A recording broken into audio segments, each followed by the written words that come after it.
Hello, good morning, everyone. I am happy to start a new webinar series with my guest, Sergio Frias. Today, we're going to talk about customer experience. Sergio is coming from a background from the aviation industry background, who was a vice president for Embraer, for De Havilland, and for Bombardier. And now he is the founder, the president of CX Hub, and he's the chief customer experience of SIMO. So I want to welcome you all, and I want to welcome my guest. Sergio, I just want to give you a few minutes so that you can present yourself to our audience, and then we'll dive directly into our topic. Great. So thank you very much. It's a pleasure to be here with you, Mark. Actually, I'm flattered because this is a series of people that you're inviting that are top level guys, and being included on that group is really flattered. I'm flattered for that. So thank you very much. My pleasure. I'm a civil engineer by education. I started my career building buildings, and over the years, I had a few opportunities. I went to the tobacco industry, then I went to the aerospace industry. I started with supply chain, and it's interesting because right in the beginning of my supply chain career, I was asked to take care of the suppliers that were providing services to customers. So I had to make sure that the suppliers were taking good care of our customers. Mm-hmm. So even working for supply chain, I was already working with customer experience. And then over the years, I had the opportunity to work for customer support. Then I worked for sales of aircraft, sales of commercial aircraft, business aircraft. Then I moved to sales of services. And so over the last 20 years, I've been exposed to the customers one way or another, right? So always figuring out ways to deliver the best possible experience to the customers. And during that period, I had the opportunity to develop a methodology that is basically the basis of what I do today, right? So I always loved the customer experience, never had the courage to actually do something about it. But this year I decided to start my own company and start doing what I love. You know, my passion for customer experience now is being applied to my benefit and to the benefit of the people that I work with. So I'm very glad. And I'm thank you very much for hosting me. And I'm very thankful for SIMO, because the Chartered Institute of Marketing Management of Ontario is really the organization that gave me wings, right? So that SIMO invited me to join, and then they keep pushing me and say, hey, why don't you do it? Why don't you do it? Take a step, be happy, you know? If you're here to help us, we're here to help you. And SIMO actually made my dream come true when it comes to coming up with this, this company, CX Hub, and I'm very, very glad that I had this opportunity. Well, I am also thrilled to say that SIMO is our strategic partner, and both of us, we are part of the management team of SIMO. So I am also the chief strategy officer, and we've been involved a lot with this organization that is looking at ethical marketing mainly and engaging with the new generation. And I want also to thank our platinum sponsor, Agora Office Space, whom they are hosting us from their studio over here to go live for all our webinars. So the good thing is that, this is digital world. I am broadcasting from Nova Scotia in Canada, and you are in Ontario in Canada, and we are trying to reach out to our to different markets. And I want to start diving directly into the topic, and I am sure that everybody is very excited to talk or to hear about the digital customer experience. And let me just talk about the elephant in the room. Will robots really replace humans?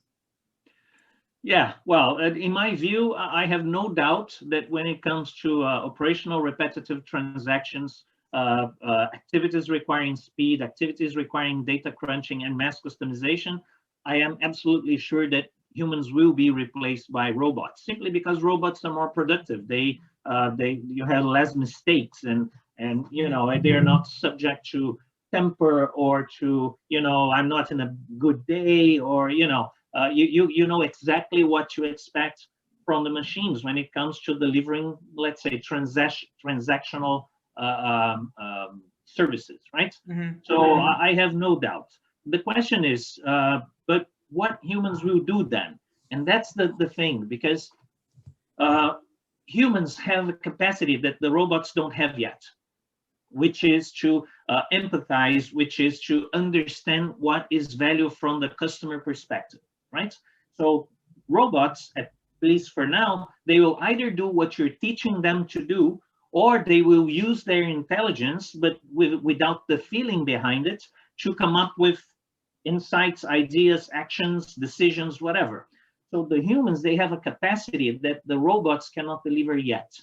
Okay. Whether they will have one day or not, well, we'll have to see. But the fact is, the humans that will actually embrace technology and use technology to their benefit, to allow them to focus on what really matters, which is the human touch, the ability to deliver things that the robots cannot do yet, those will not be replaced by technology, but they will be empowered by technology, right? So I always make So the I am not going to lose comparison. my job? No, well, it depends. If you say no to technology, you will. I'm pretty sure. But if you say yes to technology, and the more you invest to learn how technology works and how can you use technology to give you more time to think about what really matters for the customers, so you're not going to be replaced. And I always compare to Tony Stark from the movie, right, from Iron Man. Yeah. He himself, he didn't have any powers, right? Okay, he was intelligence, he had intelligence and money, which is kind of superpowers. But he himself, he didn't have the power to do anything. But he created a machine, so he used the technology to make him an augmented human. So he was capable of becoming an actual superhero because of the technology. Without the technology, he wouldn't even survive, right? So that's what I think. When we're talking about technology on our day-to-day lives, it's exactly the same. We can have superpowers if we choose the right tools, the right technologies to help us to deliver value, or to help us to do the things that we cannot do because we are not fast enough, because we don't have memory enough, because we don't have even health enough, because sometimes we have to sleep, sometimes we're sick. uh, Computers are not. So if we can use those tools to help us to be effective, that's perfect, right? So we can focus on thinking about the experiences that we'll deliver to the customers, and not in actually doing them, actually, looking at the numbers and trying to figure out things. Technology can help us to make sense of data, right? So today we have so much data.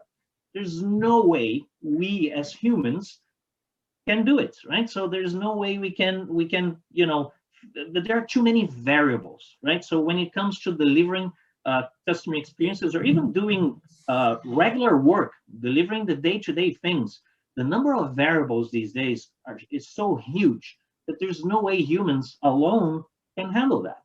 So So technology technically, can help us. sorry to interrupt. So technically, technology is here to help us become more efficient and become probably more thinkers than doers. This is what it could lead to over time. Exactly. That's what I think. And I believe that the more you embrace technology, the least the chance of being replaced by it.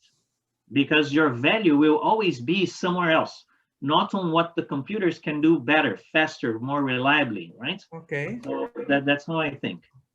Okay, that's an interesting approach, and actually I saw many articles, or I spoke with many people who are in a way afraid about the invasion of the robotics and the robots and artificial intelligence into business, and saying that we are going to lose our jobs. And actually, I always believe that you need people to handle these robots and to handle these machines, and actually to write the codes and to do the maintenance and the support, right? So technically, maybe we are substituting roles that the humans are doing, but actually we're not just eliminating jobs. Is it a Mhm. safe statement to say this?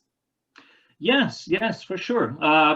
There will always be the need for the people that will create the tools, they will operate the tools, that's for sure. But it goes far beyond that. Because, for example, in my case, I don't have talent to write code. I did that already when I was younger, but I really realized that I had a limit. I couldn't go beyond a certain point, right? So I wouldn't be a great, technology guy. But over the years, I've been using technology and using it as best as I can to be able to do what I am good at, which is relationships, talking to people, providing or sharing knowledge. I could not do those things without the technology. So it's not just that the industry itself, the technology industry itself is growing. So there will be room for a lot of people there, but also the people that are outside this industry will take the benefit of the technology and use them to their benefit, to the benefit of their customers, right? Yeah. So now when I look at this image, I love this heart and the cooperation between the robots or the artificial intelligence and the humans. And this is actually maybe the desired output, right? And then when I look at the main titles, when you look at the demand for customization, and we cannot cope with speed to respond in a good way. And this is what you're talking about, right? This is the right customer experience, and I think, the first maybe big organization that spoiled us, in my opinion, is Amazon, where they are making this delivery, the immediacy of the delivery. Like, you find your product, you place the order, you are part of Amazon Prime, you might get your product across different countries in 1 day or 2 days, like 48 hours. This immediacy and easiness of payment. And so can you talk a little bit about this demand of customization and how we are being pushed to be more responsive and faster to respond to our customers? Yeah, and you gave a wonderful example, Amazon, because when you think about Amazon, most people say that they are a logistics company. Actually, they are an experience company. Yes. Because when you look at what they do, well, first they started selling books. And when they started selling books, they were putting, those stars right next to the book for people to see what books are good or bad. And, the reviews were all there. And some people were questioning, but look, if you do that, people won't buy the bad books. And they say, what? But why do we want to sell bad books? Yeah. We want to sell good books. And we're not in the business of selling books. We're in the business of providing experiences. And what they did, they used technology and, of course, logistics. And their logistics is enabled by technology. So without the technology, they wouldn't be able to be that fast. So they have a lot of wonderful partnerships with wonderful logistics companies. That's okay. But what they actually do, they use the technology to get us to buy more. Yes. And we got used to the efficiency, and the reliability, because they always deliver on time and they always deliver fast. And when they do not deliver fast, they tell you, right? So in the beginning, they say, this is going to take 3 weeks or 5 weeks or 6 weeks to deliver. And after 6 weeks, it's there at your door, right? So they are really good at managing expectations, and they are really good at using the customer experience and the psychological things that are around the experience to get people to buy. So when you open Amazon and you see on the screen, the first thing you see are the stars, right? Before the price. So when you look at that, you have a social validation of the quality of that thing. And you see all those stars and you see that 2,000 people think it's good. Well, it can only be good. So why wouldn't I buy it, right? So this is one of the art of persuasion, actually. If we have 7 steps in the art of persuasion, and one of them is validation by peer group. And then if the majority is saying that it's good and I associate myself with the majority, this means it is good, and then I am adopting this result and the product, right? Yeah, but look, if you're selling millions of items every single day, how could they collect all that information to use that technique that you just mentioned? It would be simply impossible. So they need the technology as an enabler. At Amazon, they are not a technology company. They use technology as an enabler. And then you're going to say, yeah, but you can storage data on their servers. You can buy a lot of technological services from them. Yes, because they're not stupid, right? So they know that they can leverage the competence that they already have to make more money. Yes. But they're not a technology company, and they're not a logistics company. They are an experience company that gets you to buy more and more and more and more.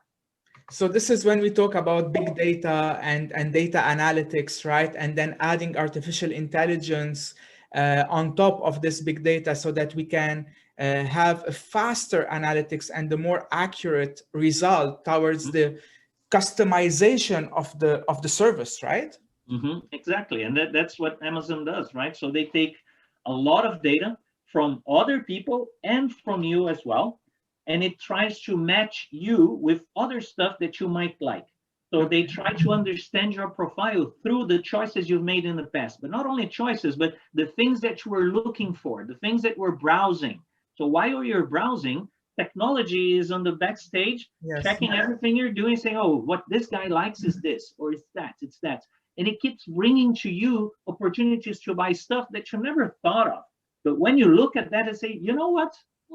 That's interesting. And you end up buying, right? It's not the devil playing against us. It's simply they are using their intelligence against us, right? So against in the sense that they will push us to buy more. And that's what technology can do. They could never do anything alike without having a lot of technology behind, not only in terms of hardware, but the software, the intelligence that is behind, that is learning as we go, right? So their systems, they learn what we prefer, and they try to match us with what we like. That's all they do. Very good. You know, Sergio, now I will launch a small poll for our audience, just to ask about their preferences around customer experience. Meanwhile, we can continue discussing. And you know, while preparing for this session, you were talking that how important is the personalization of the service, and you gave me the example of M&M and some others. Can you talk a little bit about that so that we understand what is really expected from us as business owners, and what our customers are now expecting, how demanding they are? Yeah, well, I guess I could step back a little bit, because when we're talking about customer experience, first we have to understand what is customer experience, right? Customer experience, there are probably 200 definitions out there. The one that I like best is the one that I created, which is customer experience is everything your customers go through while interacting with your brand, your products, or services, right? It's those interactions that will create emotions, that will create memories, that will stick to your brain and will influence your decisions, the way you think, and the way you talk about, you know, your suppliers' products and services and brand as well. And there's another one that is much simpler that I came up with, which is the art of managing expectations, right? So when it comes to providing experiences, whether the experience will be good or bad, this is something that we cannot say, we cannot do, because the experiences are seen from the eyes of the customer. So they are the ones who decide whether an experience is good or bad. It doesn't really matter if we think we're great. If they don't think we're great, we are not great, right? So we have to do things in a way that we influence their decisions and influence their experiences so that they can perceive those experiences as something good. And if it's good, it will stick to their brains. And the more emotion we bring, the more emotions we connect to the experience, the more that thing will be on their brains, and the more they will want to come back, right? So when we talk about the expectations, and this is the big thing, we can use technology, for example, to try to understand what is our customer expectation. Because if we deliver less than their expectation, regardless of what is on the contract, right? So if you sold something here, but their expectation is higher, it doesn't matter. If you deliver what you promised, they're not going to be happy because their expectation is higher. So the idea is try to understand what is the expectation and figure out how you can deliver something that will match the expectation. Yes. If you go beyond, if you deliver to the expectation, they are happy. Customers are happy when we deliver to their expectation. If we go beyond the expectation, that's the wow factor. That's when the customers can become fans and we really want to do business with you, right? This is what we call customer delight, right? This is where the customer is delighted, and this is where they might become our evangelist, if we want to say, right? Exactly. And that's the thing. The problem is that most people think that customers are happy when you deliver what you promised. Yeah. This is a mistake because only by coincidence, their expectation is the same as what you sold. Very frequently, their expectation is higher, right? As a consequence, if you don't understand what the expectation is, your chances of delivering a great customer experience are very low. And how can we change that? Using technology, right? So we can use the intelligence that we gather to try to understand what is value from the customer's perspective, So right? this is a great segue, when you said let's use technology. And one of the things is that we have in our audience, either on Zoom or on Facebook, who are watching us live. And actually for our audience who is on Zoom, you are able to interact directly with us through the Q&A session. And if you have any questions to Sergio or to myself, please post it on this Q&A and we'll be more than happy to respond. And the ones who are on Facebook, you can put a comment in the chat box and we are going to respond to your questions. So meanwhile, Sergio, you spoke about technology, and I see this, I would say, a wealth of different softwares or solutions. Can you talk a little bit about the customer journey? Like, what is the journey that we need to take the customer through so that we know which softwares or which solutions we need to use to help improve our business? Yeah, good. This slide that you're showing is quite interesting because it shows just a few. These are the top 10, Yes, of but course. actually there are probably hundreds of tools that can be used to support the delivery of customer experiences, right? So those ones, I think that what is good about those is that each one of them has a different format and they can be used for different things. Some of them have more than one application, right? So like you see there, customer service management, behavioral analytics, customer relationship management, social media listening, experience management. So a few of those have more than one of those, but every person, every company has to try to figure out what is best for their business, for their particular business. They are all good solutions. They are very used. And some of them are very intuitive. So when you start using, it's kind of natural. You don't need to have huge training to be able to use the tools, at least on the basic configuration. Of course, if you want to take full advantage of the tools, you have to have some training because, believe me, those tools are very, very powerful. And they are able of especially when you, for example, social media listening. This is the type of tool that will allow your business to become omni-channel, which means it's not multi-channel. It's not like you have multiple channels to talk to the customer, but you have all of them interconnected so that when a customer contacts your company, regardless if they came through email or for the phone or through social media, you will always recognize that one customer as one person and not, every channel they use, they will be considered as a different customer. No, you can actually merge that together. And those tools can help you to do that because they will be listening to the social media. They will be listening to the inputs coming through the website, through the calls that you get on your call center, everywhere. All the inputs come to one place and that customer can be seen as one individual. And then you can actually understand what this customer wants. And you can actually monitor what this customer is doing so you can have an idea of what their expectations could be. So ultimately, Yeah. we need to have a 360 view of our customer through different touch points, right? Because, I also once was discussing with one of the executives of talking about the customer experience, and we were all the time saying that maybe what I say on social media, I wouldn't say when I call over the phone, or when I call over the phone, I wouldn't put it in an email.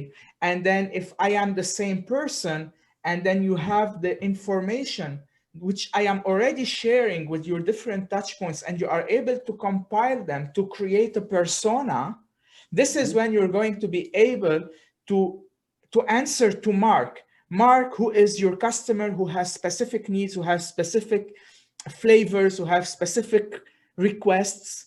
And this is where you will reach to customer service excellence, right? Exactly. And with those tools and with this ability that you just described, you can deliver something that, as I mentioned, it's value for Mark himself, not a generic value, because sometimes you offer something thinking that the customer will love and the customer hates. Why? Because it has nothing to do with what the customer really wants. So when you understand the moves through social media, through all the interfaces you have with the customer, you are more certain on what you have to deliver. So you save resources from your company because you don't have to give things that the customers won't enjoy. Yeah. You are more effective in terms of bringing, let's say, happiness to your customer, because you go straight to the point. You deliver to their expectations. And of course, it's not easy to do that. It's not. There's no magic, right? So it's not like the. It's not the press of a button, right? It's not the press of a button. It's a journey. Yeah, and look, the most important thing to the very beginning of our conversation, the tools can help you with that. They can crunch data, they can collect data, and they can put it together, and they can help to make sense of the data. But delivering the experience is something that we humans can do better, because we have the emotions and we can understand what is the emotional investment that the customers will make while interacting with us. Yeah, so technically, and that's why we believe that we will not be replaced by robots, yes, but we can definitely become a lot more powerful if we let the robots do the things that are boring, that we're not good at, and they are faster, they are more productive, and then they give us the best part, which is to actually interact and actually create an experience that will make people love working with you. And amazing. We have a question now on our Q&A session from an anonymous attendee saying, from my experience, that the touch and feel experience cannot be replaced by any software. What views would you have on this? I agree to a certain extent, because I believe that it cannot be replaced, but it can significantly be improved. It can be significantly improved because, again, as we just discussed, the more we know about the customer, the more we understand what means value from their perspective, what means quality from their perspective. Because again, it really doesn't matter what we think is quality, what we think is good, what we think is value. It really matters what they think, because they are the ones deciding, they are the ones buying, they are the ones coming back or simply fleeing and going away. Right? So technically, this is what you said. The software is here to help the human, which is us, make better decisions and interact better with the customer at some point, right? Because personally, I don't want to name brands, but we saw many brands who were trying to eliminate the touch with the human. So then when you call the IVR or you are on the chatbot, it's almost impossible to talk to someone, or you have to wait 3 hours on the phone so that you are taken by a customer agent and a customer care agent. So the problem is some organizations are taking technology to the extreme, where they are completely eliminating the human factor and the empathy, I would say, that the person is going to give to the customer. And what can you say about this before we move? Because we have another question on the chat, so I will go to that question in a minute. So what do you say, or what kind of recommendation you can give to such companies who are trying to take things to the extreme? Well, first, people are different. So there are people that love the interaction with a chatbot and love to solve their problems through a digital interface. There are people that hate that. You cannot be good for just half of the customers. You have to look good and you have to deliver great experiences to all your customers. So basically, the recommendation is always to give the customers a choice.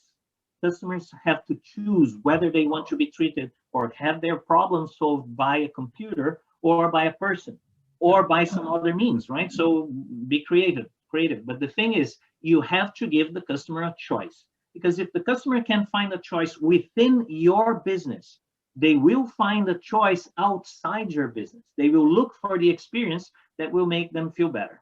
And you brought something interesting, the chatbot.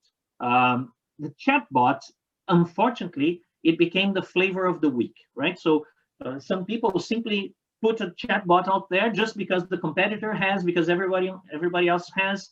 That's a big mistake, right? Because a chatbot has a purpose.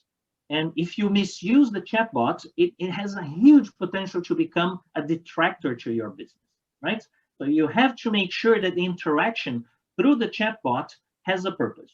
In most cases, the idea of a chatbot is to simply screen people. Instead of having millions of people calling the same call center, and you have too many people and they're always busy, and because the volume is too big, they have to answer the question in like 60 seconds and hang up to take the next call, the quality of service goes down. But if you use a chatbot, you can screen that and you can remove like 35% of the calls. They don't need to go to a human.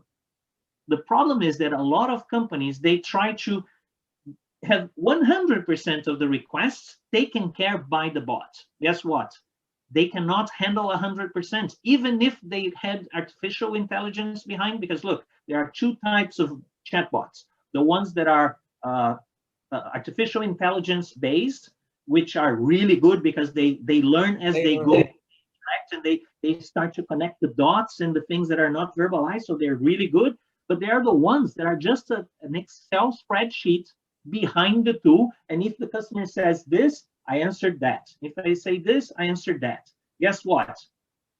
The vast majority of the customer's requests have to do with the emotions they're feeling while they're experiencing a problem, right? Why people call centers? Because they're happy to say, oh, I love you? No, because they have a problem. And the very problem, rarely, but sometimes it happens, but very rarely, right?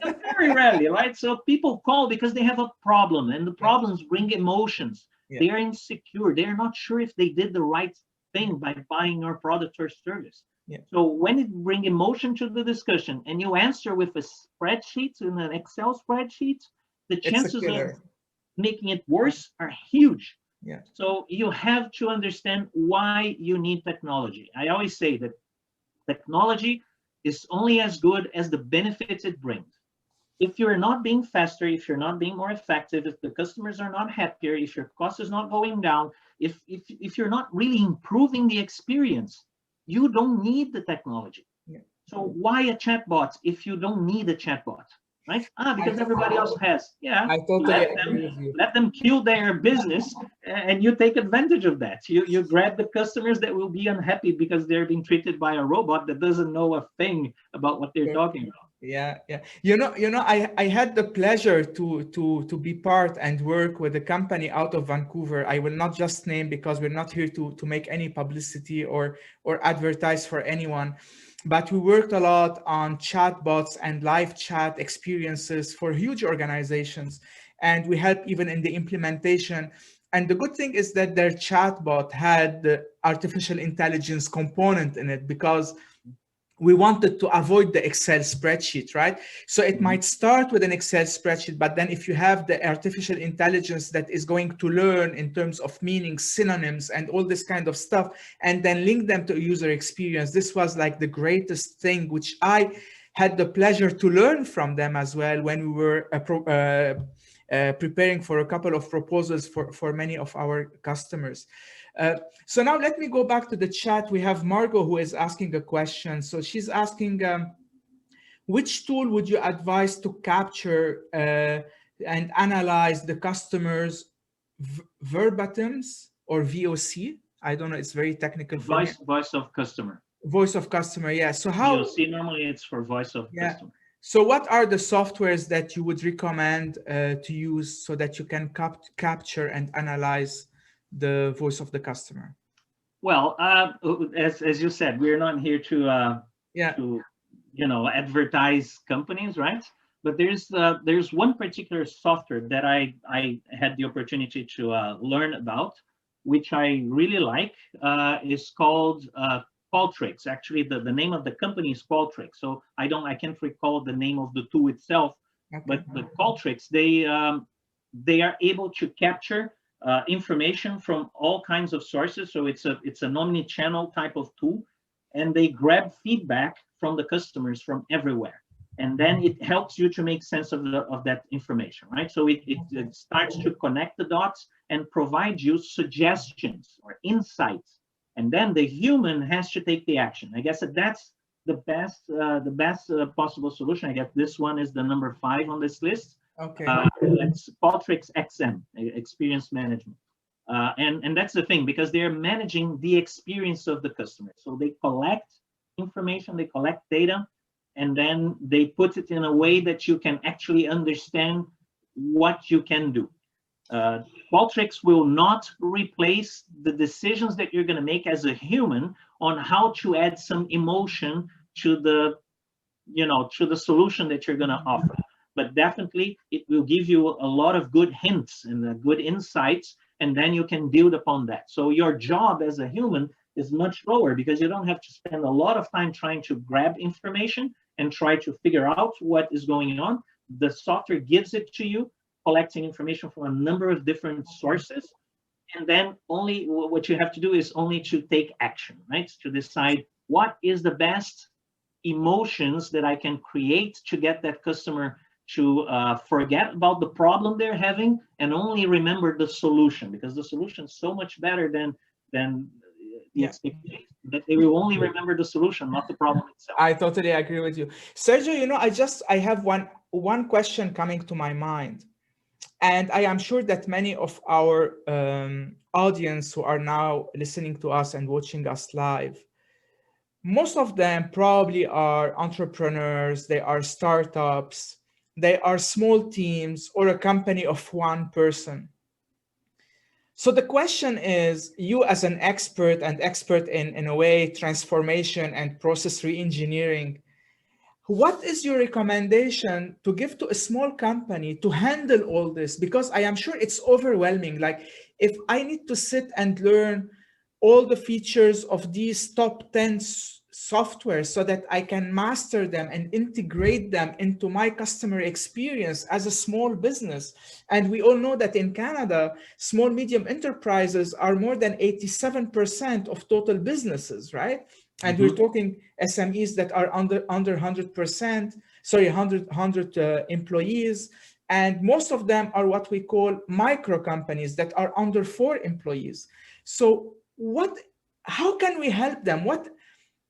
What can we tell them so that they can, not be afraid of all that, but just jump into this wide ocean of positive aspects and adopt it? Yeah, well, that's an interesting question, because the other day I hosted a webinar where we were talking exactly about that. Because for a big company, thousands of employees and billions of dollars in revenue, it's very simple. You pay for a big SAP solution, and Caltrix is part of SAP, so you can buy it as an add-on to your SAP. So all you have to do is to spend a few $1 million and implement for a few months, and you're good, right? So that's easy. What about us, the small companies, right? How can we handle that? Well, there is a model that is starting to shape up, and I've seen this in a few locations, particularly in North America. What I call the micro startup communities, which are communities of startups that can bring top-notch technologies like blockchain, artificial intelligence, big data, all that kind of stuff, into solutions that are very inexpensive and it can be used in small businesses, right? So those micro communities, if you find one, they normally have a suite of solutions that are interconnected, that can work together. It's probably like 5-6 different startups with 5-6 different solutions that they kind of connect one to the other. And then you implement all that with a cost that is a small fraction of it would normally be if you bought a big system, right? And this is the beauty of the thing, because it's much easier for small companies to implement. They tend to be solutions that are more adequate to companies that have 1, 2, 3, 4 people, especially because I always say that startups normally in the vast majority, they come out of bad customer experience, right? So the solution that startups bring, it's either to make things faster or more convenient or easier. Or there's always a customer experience issue behind the solution they are bringing. And that's the beauty, because if you use those companies, they understand that on the other side, there's someone that doesn't have a lot of time because they're trying to do everything at the same time, and it's really inexpensive. This is a good tip, Sergio. Yeah, thank you so much. I think we need to go and do some research to understand what you call the micro companies or the startups who are trying to fill the gap of small companies who cannot afford the big brands and the big guys, and try to take if you want a synthesized solution that is going to help us at our own level. We have here another question from Omar. Omar, it's great to see you. Omar is a good friend and he's out of Montreal, Quebec. So also our thoughts to all the viewers who are in Quebec right now. And he's asking a question. What about natural language processing? Is this technology key to improving chatbot efficiency? Oh yeah, because the thing is that the purpose of this technology is exactly to do that, to transform this conversation that we're having into text so that it can be understood and it can be used with artificial intelligence and make things easier, faster, simpler. So we may have in the future chatbots that are not, you don't have to type, you just say what you want and the chatbot will understand what you're saying and will use that information, will store that information, and we'll be able to provide solutions, right? So it is a very important technology and it's growing a lot because, for example, when you're in your car and you're asking your GPS to find an address, I remember like 5 years ago, I never used because the software would never understand what I was saying, right? So never understood what I was trying to find.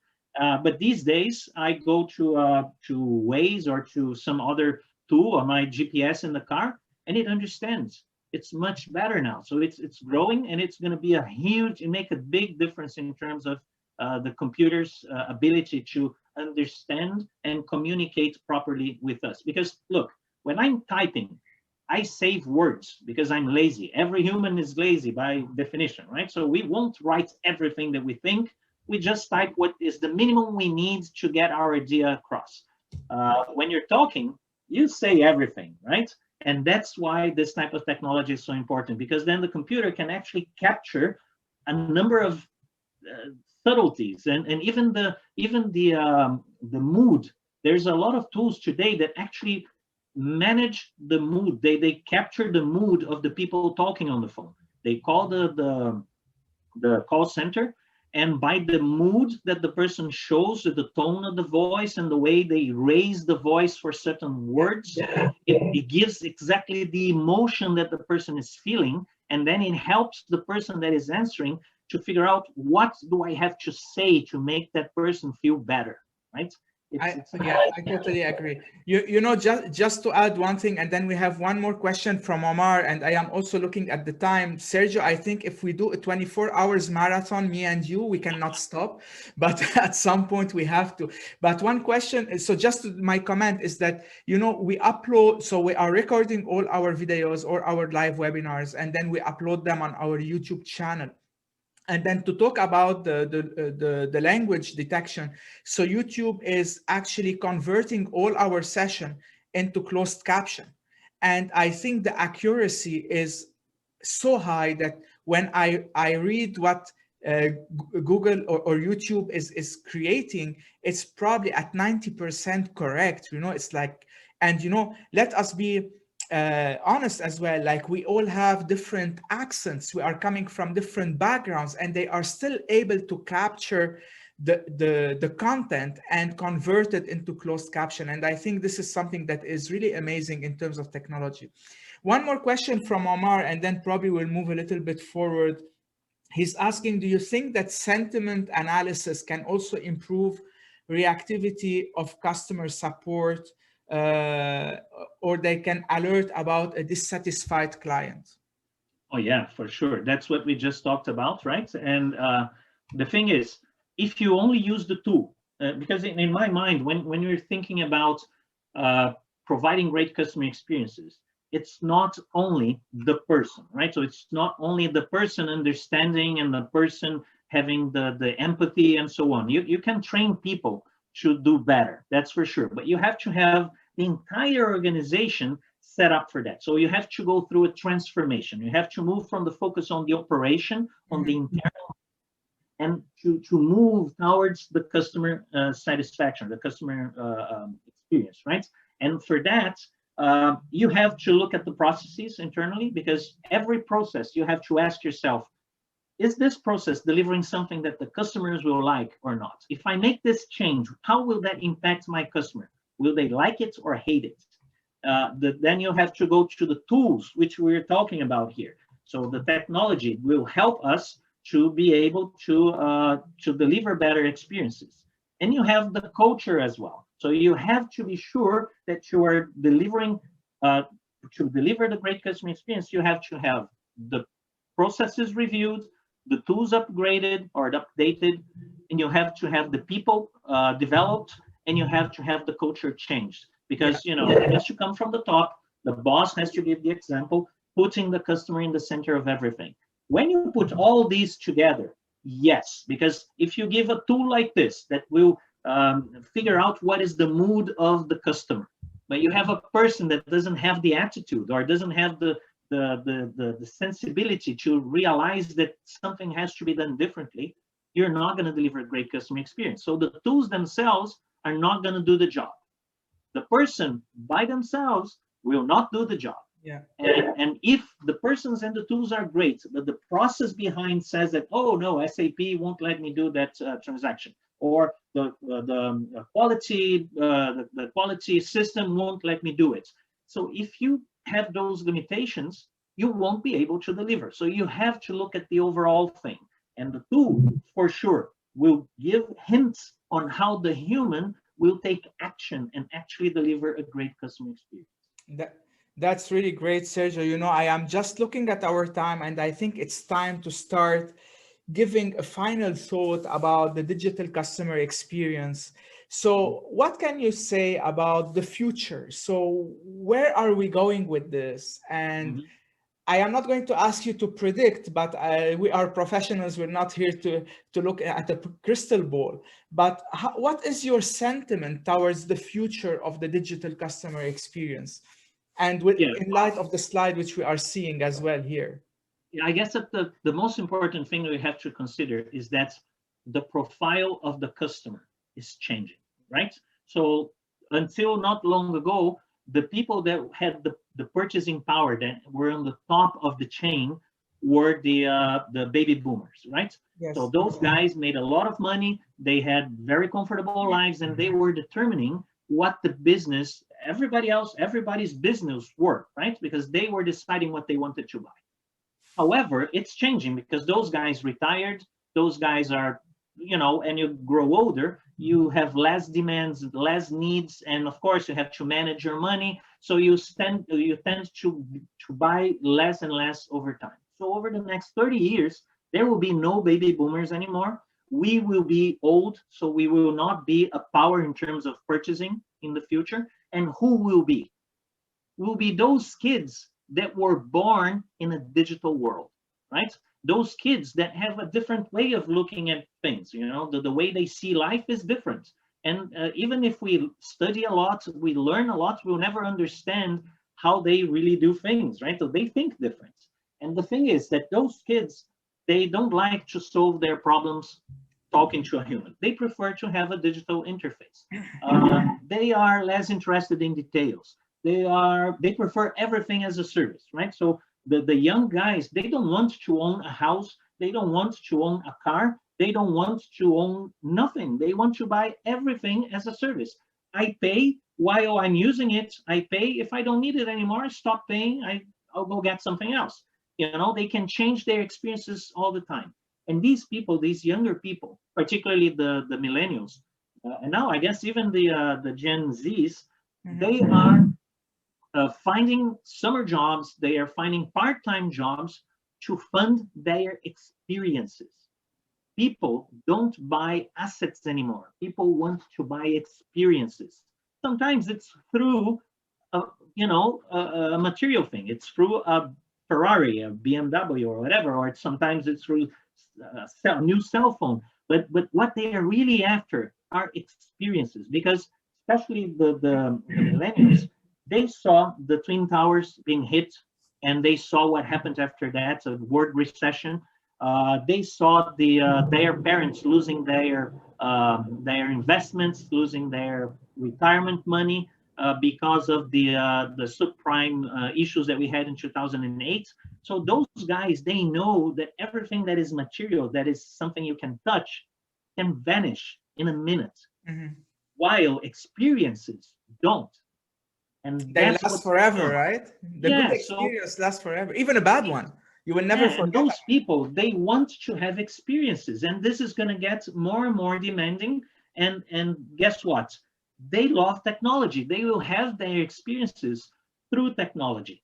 And it's interesting because what people want the most are fast solutions, smooth solutions, meaning it has to be convenient, has to be simple, end-to-end solutions, meaning I don't have to talk to 10 people to solve my problem. I call you and you solve my problem right there.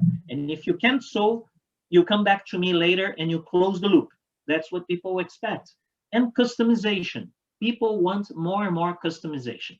For older people like me, customization tends to be something more personal, something like a human delivering something to me with emotions. While for younger people, it tends to be more personalized, not necessarily delivered by a human. It can be delivered by a computer, but something personalized. I even have we have that example that if you want, you can go to the MM, the chocolate, those chocolate things, M&M. You can go to their website and you can print your name, you can print your company logo on the M&M, and then they ship it to you totally customized the way you want.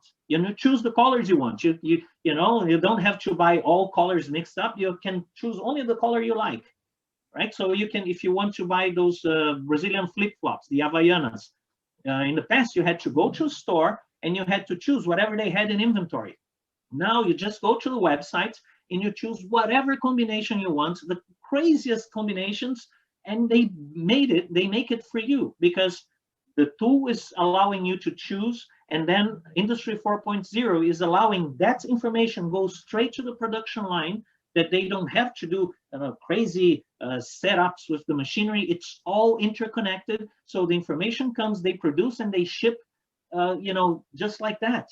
So it's totally personalized. In this case, there are no humans in the middle, but you're getting something totally personalized. So people going forward, when we think about technology and we think about customer experience, we have to understand that the people that will be the power, the purchasing, will have the purchasing power 20 years from now is not going to be us. It's going to be those kids that love technology, and the way they will see value will be based on what they like, what they're used to, which is a life through technology. And we can add emotion, we can add human touch, but it's going to be based on technology. That's what would be my my message. If you like technology, great. If you don't like it, figure out a way to use it, even if you don't like it, right? Embrace technology. If you embrace technology, you're not going to be replaced. You're going to be empowered. You're going to be an augmented human, delivering much better experiences in the future, particularly for those people that need the technology on their day-to-day lives. With this, Sergio, I think we reached the end of our time, and I really want to thank you. We had today with us Sergio Frias, who is the president and the founder of CX Hub and the chief customer experience of SIMO. Sergio, really thank you for your time. I think I learned a lot from you. It was a wealth of information. I hope that our audience, our listeners and viewers on Zoom and on Facebook had enjoyed this discussion. If anyone missed it, we're going to uploaded hopefully by either later tonight or tomorrow on our YouTube channel, Strategy Up YouTube channel, and you will be able to watch again the recorded session. Sergio, thank you once again, and I hope that we are going to make, in a way, a better experience and give a better experience to our customers through a digital customer experience, through what I would call continuous learning, continuous education, and making sure that we are using the right tools to serve us better, not to replace us, but to, as you said, is to enable us to augment our capabilities and power as humans so that we deliver a superior customer service. Great. Thank you very much. And if people want to reach out to me on LinkedIn, my name is Sergio Frias. You can also send me a message via email on sergio.frias@cxhubconsulting.com. And you can go to our website and you can go to the Talk to Us button and you can send a message straight to me, right? And our website is cxhubconsulting.com. So thank you very much, Mark. It was a pleasure. Always a pleasure to talk to you, but talking about this particular subject that I love, which is my new career, and I'm so happy about it. It's just wonderful. So thank you very much for the opportunity. Thank you so much, and have a great day, everyone. Have a great day, and we will hopefully will see you on other webinars. Remember that we have a weekly webinar every Wednesday at 12 p.m. Atlantic time or 11 a.m. Eastern time. Our lineup for February is already announced. It is on our website. So I strongly recommend that you check and you register if you want to have such a beautiful interaction like the one we had today with Sergio. Thank you and have a great day, everyone. Thank you. Bye. Bye.